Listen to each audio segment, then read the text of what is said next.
Hey everyone, in Darktide there will be times where your team falls apart due to some unfortunate cases, and you'll be left as the last man standing. In this video, I wanted to go over my thought process throughout a clutch, and highlight the key things that will help you in a clutch, which are resource management, enemy priority, spawn awareness, and positioning.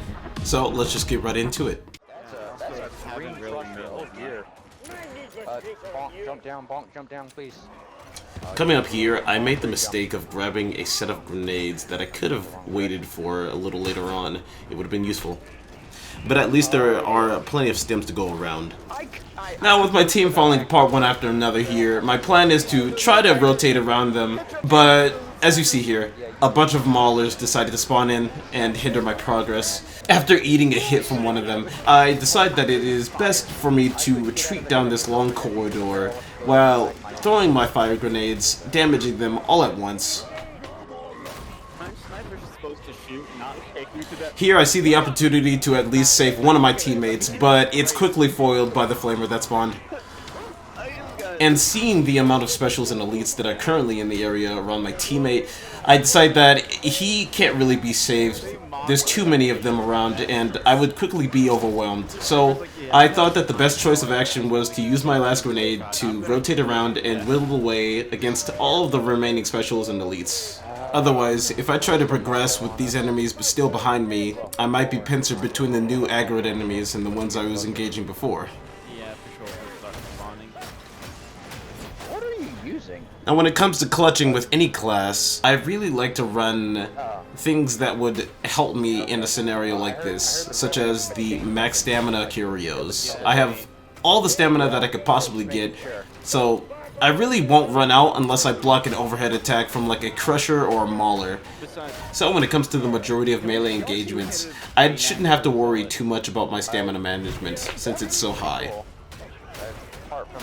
Try to keep a mental note of the places where you can fall back to, like this area. It's not too narrow, it's pretty wide, which is very good for dealing with specials and hordes. You should also make mental note of the barrels that you pass, because they can be very useful to you if you ever fall back to that area. For example, this yellow barrel really helps me take down one of these bulwarks. Just knocks him on his ass and I get the kill.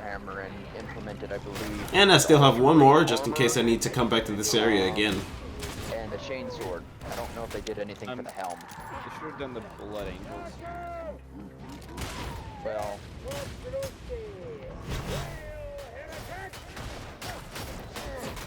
Jesus! Now coming up here, I see the Poxburster behind this mutant, and I make the mistake of engaging it before the Poxburster.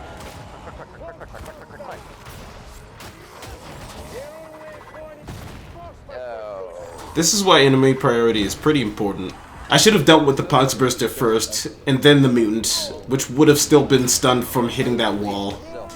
But despite the circumstances of my HP, I'm not too concerned about this situation since I still have Until Death to be procced. As long as I keep awareness of the specials that do spawn and the mobs that are around me, I do have a very good chance of clutching this out and getting my teammates revived. Now, I know that my teammates are very close to me, but there are still specialists being spawned. 19EF. What are you talking about? How the fuck did you get a double kill? If I were to try to force my way down there and a horde were to spawn on top of me, I would be stuck in that corner with my teammates and no way to really retreat, leaving myself at a very bad position. And speaking of horde, here comes one now, so I make my way back to the way I just came, making sure to take out any maulers and ragers as I do.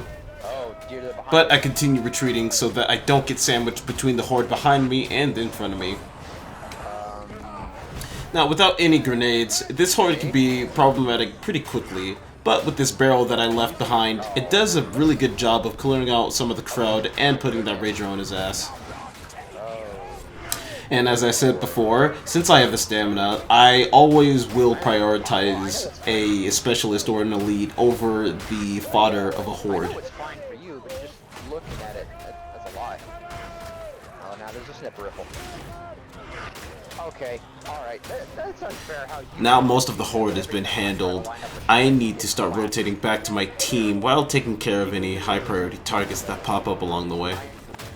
I know, but he also found the window of opportunity of not getting hit to be able to aim in properly.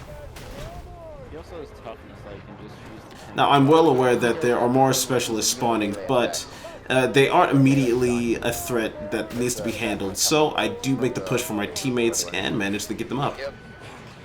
Yep, I'll get him. So this is the general gist of how I handle my clutches. Obviously there are many other factors that can go into this, depending on the class that you're playing, and the weapons that you run for each class. This is my first time trying out this analysis, so let me know how I can improve and what you thought about this video in the first place. Alrighty then, I hope you all enjoyed. I'll see you guys in the next one. Peace.